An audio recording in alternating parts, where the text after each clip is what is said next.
Hello नमस्कार दोस्तों, कैसे आप लोग? उम्मीद करते हैं कि अच्छे होंगे।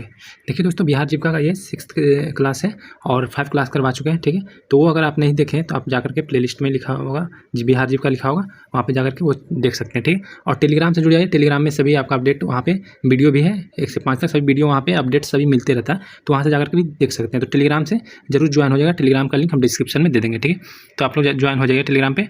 और ये 6 बिहार जीविका का है और बहुत ही सिलेक्टेड क्वेश्चन है और यही सब क्वेश्चन आपको पूछा जाएगा, मतलब बिहार जीविका का एग्जाम में, ठीक है। तो आप लोग चैनल पे नए हैं तो चैनल को सबसे पहले आप सब्सक्राइब कर लीजिए और वीडियो को लाइक शेयर कर दीजिए, क्योंकि ये सब क्वेश्चन मतलब सिलेक्ट करने में बहुत समय लगता है, ठीक है, बहुत मेहनत करना पड़ता है। तो आप लोग थोड़ा सा सपोर्ट कीजिए मुझे भी और चैनल को सब्सक्राइब कर दीजिए, ठीक है। तो चलिए शुरू करते हैं। पहला क्वेश्चन क्या कर रहा है कि निम्नलिखित में से किसने वर्ष 2003 में भारत में पहला यूरोपीय किला बनाया? बताइए। डच ने बनाया, अंग्रेजी ने, फ्रांसीसी ने, पुर्तगाली ने। कहने का मतलब कि भारत में पहला यूरोपीय किला, ठीक है। भारत में पहला यूरोपीय किला 1503 में पुर्तगालियों द्वारा कोची, यानी अभी कोची उसको बोलते हैं, कोचिन उस समय बोला जाता था, और बनाया गया था, ठीक है। पुर्तगाली भारत आने वाली पहली यूरोपीय शक्ति थे, जिसको वास्को डी गामा आया था 1498 में, तो वो पुर्तगाली थे। तो इसका आंसर हो जाएगा पुर्तगाली, ठीक है, पहला पुर्तगाली आया था। चलिए अगले क्वेश्चन पे चलते हैं। क्वेश्चन नंबर दूसरा क्या कर रहा है, देखिए क्वेश्चन नंबर 1 से 3 कर दिया है। देखिए टाइपिंग मिस्टेक कर दिया, ये लगता है क्या बोलता है, इंग्लिश मीडियम वाला होगा, टाइपिंग करने वाला इंग्लिश मीडियम वाला होगा। देखिए 1 से 2 होता है तो ये 3 कर दिया है। निम्नलिखित में से कौन ब्राह्मण समाज से संबंधित नहीं है? निम्नलिखित में से कौन ब्राह्मण समाज से संबंधित नहीं है? राजा राम मोहन राय, आत्माराम पांडुरंग, केशव चंद्र सेन या देवेंद्रनाथ टैगोर? देखिए राजा राम मोहन राय ब्राह्मण समाज के संस्थापक थे, आप लोग जानते ही होंगे।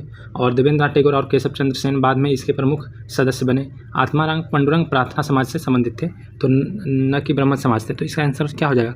आत्माराम पांडुरंग। तो इसका आंसर बी हो जाएगा। पूछ रहा है कि इनमें से कौन सा ब्राह्मण समाज से संबंधित नहीं थे, तो ये बी हो जाएगा आंसर।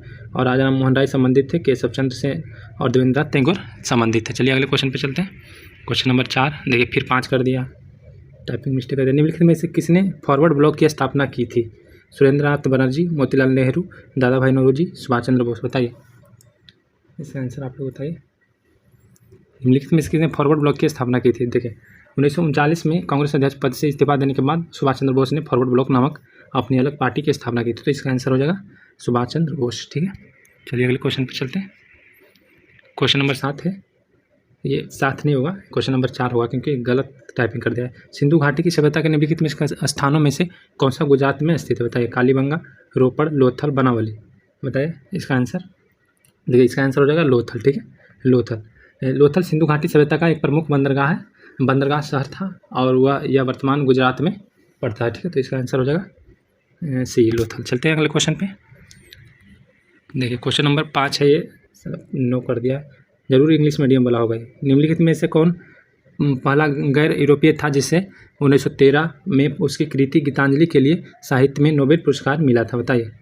बंकिम चंद्र चटर्जी, रविंद्रनाथ टैगोर, अविंद्रनाथ टैगोर, द्वारकानाथ टैगोर? सीधा बात है कि आप लोग गीतांजलि के लेखक कौन थे? बताइए आप लोग, इसी से पता चल जाएगा, रविंद्रनाथ टैगोर, ठीक है।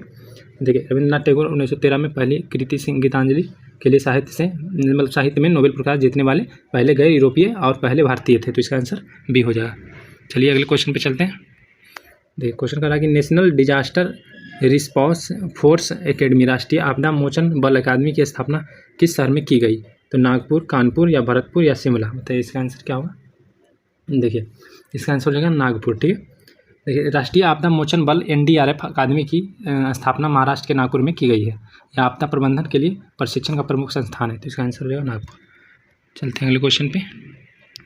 क्वेश्चन नंबर 6, भारत का वन्यजीव संस्थान अवस्थित है? अल्मोड़ा में, देहरादून में, भोपाल में, गुवाहाटी में? बताइए।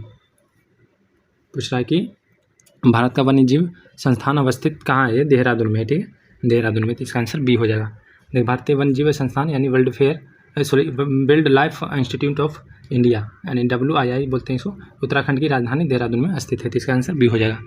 डेली हम 20 क्वेश्चन करवाते हैं, आप लोग को तो पता ही होगा, तो आप लोग जरूर जुड़िएगा और इससे एग्जाम आपका बेहतर निकलेगा, आपका रिजल्ट हो जाएगा, ठीक है। तो बताइए आप अगला क्वेश्चन। देखिए क्वेश्चन कर रहा है कि निष्पादन प्रक्रिया में निर्देश चक्र का सही क्रम चुने?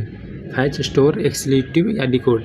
क्या होगा इसका आंसर? देखिए इसका आंसर हो जाएगा, पहले फैच आएगा, फिर डिकोड आएगा, फिर एक्सक्यूट आएगा, फिर स्टोर आएगा, तो इसका आंसर बी हो जाएगा, ठीक है। चलते हैं अगले क्वेश्चन पे। क्वेश्चन नंबर 17 है, निम्नलिखित में से कौन से राष्ट्रीय खाद्य सुरक्षा विभाग के समय इसके 3 अवयवों घटकों में से एक नहीं था, बताइए। तो NFSM नहीं था, ठीक है। देखिए जब 2007-8 में राष्ट्रीय खाद्य सुरक्षा मिशन NFSM शुरू किया गया था तो इसके शुरुआती 3 घटक चावल, गेहूँ और दालें थी। तो बाजरा और अन्य मोटे अनाज को बाद में इसमें शामिल किया गया। तो इसका आंसर हो जाएगा NFSM। चलिए अगले क्वेश्चन पर चलते हैं। क्वेश्चन नंबर 19, राष्ट्रीय किशोर स्वास्थ्य कार्यक्रम में किस आयु वर्ग बच्चे किशोर सम्मिलित है? इस क्वेश्चन नंबर ये 10 है, ठीक है। क्वेश्चन नंबर 10 है, इसको 19 कर दिया है, टाइपिंग मिस्टेक कर दिया। 19 से 8 से 15 वर्ष, 8 से 17 वर्ष, 9 से 16 वर्ष या 10 से 19 वर्ष। तो इसका आंसर क्या होगा? तो इसका आंसर हो जाएगा 10 से 19 वर्ष, ठीक है। 10 से 19 वर्ष, क्योंकि देखिए राष्ट्रीय किशोर स्वास्थ्य कार्यक्रम यानी RKS के 10 से 19 वर्ष की आयु के किशोरों के स्वास्थ्य और कल्याण पर ध्यान केंद्रित करता है। तो इसका आंसर हो जाएगा डी। चलिए अगले क्वेश्चन पर चलते हैं। Question number 11। क्वेश्चन नंबर 11 क्या कह रहा है? अटल नवोन्मेष मिशन यानी AIM किस विभाग की प्रमुख पहल है? तो मानव संसाधन विकास की, या नीति आयोग की, या सामाजिक न्याय एवं अधिकारिता मंत्रालय, या विज्ञान एवं तकनीकी मंत्रालय? बताइए इसका आंसर। तो इसका आंसर हो जाएगा नीति आयोग की है, ठीक है। नीति आयोग की। अटल नवोन्मेष मिशन यानी AIM देश में नवाचार और उद्यमिता की संस्कृति को बढ़ावा देने के लिए नीति आयोग एक प्रमुख पहल है। नीति आयोग की एक प्रमुख पहल है। तो इसका आंसर बी हो जाएगा। चलिए अगले क्वेश्चन पर चलते हैं। क्वेश्चन नंबर, धारा घनत्व होता है, बताइए। धारा घनत्व होता है एक अदिश राशि होता है, या एक सदिश राशि होता है, विमाहीन होता है, युक्त में से कोई नहीं? तो इसका आंसर होगा एक सदिश राशि होता है, ठीक है। धारा घनत्व एक सदिश राशि है। देखिए क्योंकि इसमें परिमाण, धारा प्रति इकाई क्षेत्रफल और दिशा, जिस दिशा में आवेश प्रवाहित हो रहा है, दोनों होते हैं। जबकि विद्युत धारा एक अदिश राशि है। तो ये धारा घनत्व हो जाएगा सदिश राशि, ठीक है। अगर यहीं पे रहता विद्युत धारा तो ये अदिश राशि हो जाता। चलिए अगले क्वेश्चन पर चलते हैं। क्वेश्चन नंबर है कि क्वेश्चन नंबर हो जाएगा 13, ठीक है। ये 13 क्वेश्चन नंबर है। नाभिकीय ऊर्जा परिवर्तन है यूरेनियम का कणों में, पिंड का ऊर्जा में, प्रोटॉन का न्यूट्रॉन में, प्रोटॉन का इलेक्ट्रॉन में? बताइए इसका आंसर क्या होगा? पिंड का ऊर्जा हो जाएगा, ठीक है। पिंड का ऊर्जा में, ठीक है। नाभिकीय ऊर्जा परिवर्तन है पिंड का ऊर्जा में, ठीक है। नाभिकीय ऊर्जा आइंस्टीन के प्रसिद्ध समीकरण यानी E=mc² के अनुसार द्रव्यमान यानी पिंड के ऊर्जा में परिवर्तन के कारण उत्पन्न होती है। नाभिकीय विखंडन या संलयन में कुछ द्रव्यमान ऊर्जा में परिवर्तित हो जाता है। तो इसका आंसर हो जाएगा बी। चलिए अगले क्वेश्चन पर चलते हैं। क्वेश्चन नंबर 14 है कि लवण तार्किक वातावरण प्रेमी पौधों को क्या कहते हैं? मरुद्रोही दीद कहते हैं, या समुद्री दीद कहते हैं, ग्लाइकोफाइटा कहते हैं, लवण मृदोदीद कहते हैं? तो इसका आंसर होगा लवण मृदोदीद कहते हैं। देखिए उच्च लवणता खारेपन वाले वातावरण में उगने वाले पौधे को लवण मृदोदीद यानी हाइलोफाइटिस कहते हैं, ठीक है। हाइलोफाइटिस कहते हैं, ठीक है। चलिए अगले क्वेश्चन पे चलते हैं। क्वेश्चन नंबर 15 होगा शायद। अगस्त 2025 में world championship of legends WCL 2025 का खिताब किस टीम ने जीता? बताइए। तो इसका आंसर हो जाएगा दक्षिण अफ्रीका ने, ठीक है। यह प्रश्न काल्पनिक है क्योंकि यह भविष्य की घटना यानी अगस्त 2025 से संबंधित है। तो दिए गए विकल्पों के अनुसार यह एक करंट अफेयर आधारित प्रश्न हो जाता है, ठीक। तो ये करंट अफेयर में इसको गिनिएगा। चलिए अगले क्वेश्चन पर चलते हैं। क्वेश्चन नंबर ये हो जाएगा 16, विश्व वर्ल्ड 2025 का खिताब किसने जीता? बताइए। विश्व वर्ल्ड 2025 का खिताब किसने जीता? तो ओपोल सुचाता ने जीता है, ठीक है। और ओपोल सुचाता ने, देखिए यह प्रश्न काल्पनिक है क्योंकि यह भविष्य की घटना यानी विश्व वर्ल्ड 2025 से संबंधित है। तो इसको करंट अफेयर में रखेगा आप लोग। चलिए अगले क्वेश्चन पर चलते हैं। क्वेश्चन नंबर ये 17 अप्रैल 2025 में प्रधानमंत्री मोदी को किस देश का सर्वोच्च नागरिक सम्मान मित्र विभूषण प्रदान किया गया था? Japan, Mauritius, Sri Lanka, America? बताइए इसका आंसर क्या होगा? मोदी जी पूरा घूमते रहते हैं तो उनका सम्मान एक मिला, मित्र विभूषण प्रदान किया गया। तो वो किस देश ने दिया था उनको? बताइए। तो ये श्रीलंका ने दिया था, ठीक है, श्रीलंका। चलिए अगले क्वेश्चन पर चलते हैं। क्वेश्चन नंबर 18 क्या कर रहा है? देखिए नीचे कौन सी आकृति दिए गए हैं समूह से भिन्न संबंधित नहीं है? B, D, A। ये रीजनिंग का क्वेश्चन है, ठीक है। तो देखिए आकृति A, B और D में 3 लाल और 3 नीले गुब्बारे। देखिए इसे यहाँ पे चित्र होगा, चित्र यहाँ पे दिया ही नहीं, तो टाइपिंग मिस्टेक कर दिया है। ये कौन ऐसे टाइपिंग कर दिया है उसको हम आज पूछते हैं। टाइपिंग ही मिस्टेक कर दिया, ये सब रीजनिंग है, ठीक है। चलिए आइए, यहाँ है कि नीचे 4 पुरस्कार का उल्लेख किया गया है, ठीक है।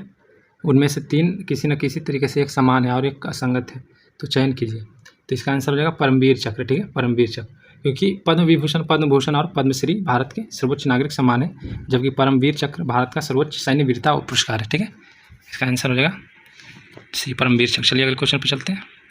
ये भी देखिए यहाँ पे दे दिया है, रीजनिंग का क्वेश्चन है। तो ये सब क्वेश्चन तो इसका क्लास हम अलग से करवाएंगे, रीजनिंग और मैथ का। ठीक है, तो ये सब क्वेश्चन इसमें क्यों दे दिया है, टाइपिंग मिस्टेक कर दिया है। ठीक है, चलिए ये सब रीजनिंग है। तो आप लोग का 20 क्वेश्चन हो गया। ठीक है, तो आज के लिए इतना ही, और फिर कल हम क्लास करवाते हैं। ठीक है, तो बाकी आप लोग कैसे बताइए कमेंट करके, और पढ़ाई कैसा चल रहा है आप लोग का, पढ़ाई पे ध्यान दीजिए। और बिहार जीविका का अगर क्वालिफाई करना चाहते हैं तो ये जो क्वेश्चन करवाते हैं डेली, ये कर लीजिएगा। ठीक है, तो बहुत ही अच्छा स्कोर करके आइएगा और आपका रिजल्ट बन जाएगा। ठीक है, तो चैनल पे नहीं तो चैनल को सब्सक्राइब कर लीजिएगा और वीडियो को लाइक शेयर कर दीजिएगा, और टेलीग्राम से जुड़ के रहिए। ये PDF जो अभी पढ़ाए हैं वो PDF आपको टेलीग्राम में मिल जाएगा।